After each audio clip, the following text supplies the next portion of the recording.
2007, Baghdad. It's 4 years after the fall of Saddam Hussein.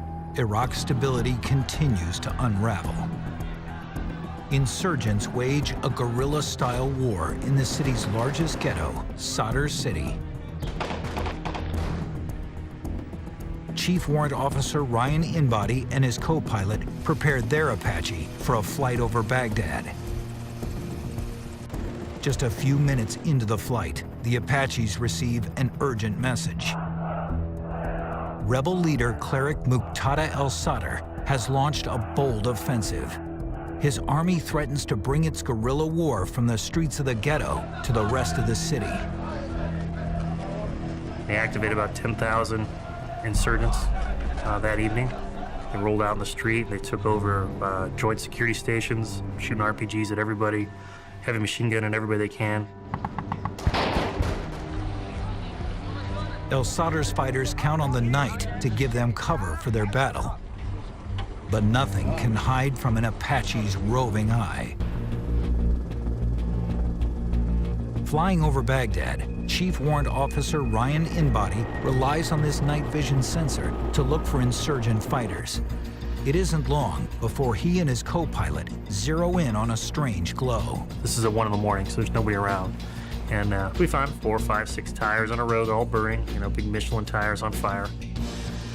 The Apache hovers, looking around. Its pilots know enough to smell something suspicious. Why is there nobody here? And then we look down the alleyway. Sure enough, 7 guys in the alleyway. We wanted to validate who they were, so we swung by again to make a real good look on the optics, and we just counted down the, you know, AK-47, AK-47, PKM, RPG, PKM, AK-47. These guys were setting up a checkpoint to engage American forces. They'll be around the tires because that's the obstacle in the road that blocks the vehicle, and then they'll take the vehicle under fire. It could be a scene plucked from the pages of an insurgent handbook, but Inbody wants to rewrite the ending.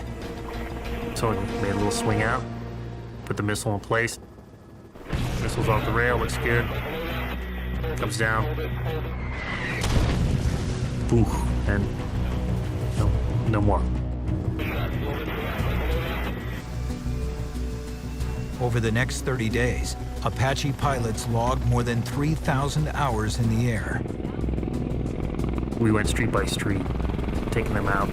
24 hours a day, there were 6 aircraft in the air. And we were toe-to-toe them pretty solid for about 2.5 weeks or 3 weeks. And when I say toe-to-toe, I mean as kinetic of a fight as I think anybody's ever seen on TV. The Apache's power beats back the guerrilla forces, allowing Iraqi police and U.S. troops to regain control of the streets. At the end of about the 30th day, Muqtada al-Sadr called it quits. The Apaches send a clear message